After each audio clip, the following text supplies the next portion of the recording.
नमस्कार, मी अमृता क्षीरसागर माझ्या ब्लॉग मध्ये तुम्हा सर्वांचं स्वागत करते। तर दसरा म्हटल्यानंतर सगळ्यांच्या घरी साफसफाईचं काम चालू आहे। तर भांडी सगळी मी काढली होती बघा, आणि किचन कट्टा वगैरे पण धुवायचा होता। तर भांडी अगोदर स्वयंपाक झाला, जेवण झाली, आणि नंतर मी भांडी काढली होती घासायला। थोडंसं ऊन पडायला लागलं होतं, तरी पण पाऊस पडत होता। थोडंसं कपडे पण धुवून टाकलेली होती। तर सगळी कामं चालू होती कपडे धुवायचं, फक्त ब्लँकेट मोठी कपडे नव्हती धुत। आपले साड्या वगैरे ही जास्तीची ड्रेस हे माझं धुवायचं चाललं होतं, आणि नंतर मी भांडी घासून म्हणलं मग किचन धुवायचं होतं असं ठरवलं होतं। थोडंसं अगदी ऊन पडले तर म्हणलं अगोदर किचनचा आज रविवार आहे, ते दोघी पण मदतीला आहेत। अक्षु म्हणलं आता हा तू पण रविवार असल्यामुळे म्हणते मी पण आहे म्हणून। तर अनुची तर खूप मदत होते आहे की नाही, अनु सगळं करायला लागले काम। तर म्हणलं आता आज रविवार आहे, भांडी किचनच मेन काम आहे, तरी पण आज एका दिवसात सगळं किचन होत नाही, तर होईल तेवढं म्हटलं करावं। तरी दुपारचे 2 वाजले। तर कपडे पण थोडीफार धुतली, साड्या वगैरे ज्या होत्या ना माझ्या त्या आपल्या वाळत्यात म्हणून ते धुतले। अंथरून ब्लँकेट वगैरे ते काय नाही धुतलेला, साड्या धुतल्यात। साड्या म्हणा, बाकी किरकोळ रुमाल, ड्रेस म्हणा वगैरे सगळं ते धुतलंय मी।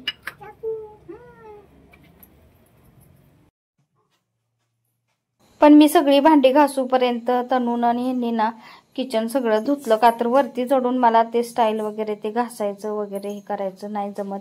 त्यामुळं दरवर्षी ते धुतातच, ह्या वर्षी नाही म्हणले होते पण तरी पण त्यांनी ना मला मदत केली। तर सगळं ते फोडणीचं ना, इथं खिडकी पण नाही आहे, आणि आम्ही अजून ते असं चिमणी वगैरे काय ते पण लावलेलं नाही आहे। त्यामुळे सगळं तेलकट फोडणीचं ना तिथंच सगळं बसतं, त्यामुळे खूप तेलकट वगैरे घाण होते, आणि त्यामुळे खूप स्वच्छता करावी लागते। आणि आपण रेग्युलर आपण रोज काय खालच्या खाली तेवढंच पुसून धुवून घेतो, एवढं वरती चढून काय सारखं होत नाही आपल्याला करणं।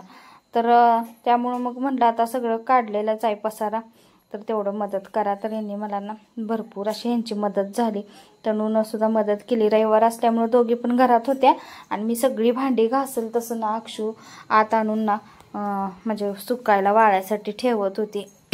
आणि मग नंतर भांडी सगळी वाळल्यानंतर लावली, आणि इथं बघा घरात फुलपाखरू आलेलं होतं।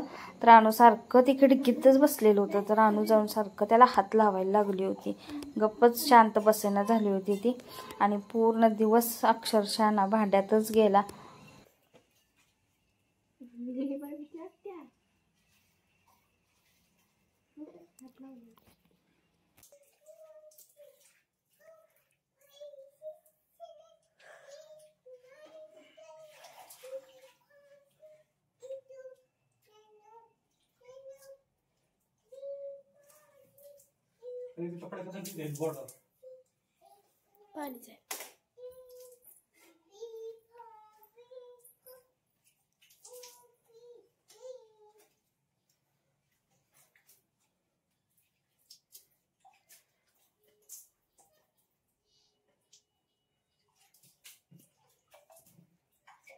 दीदी हात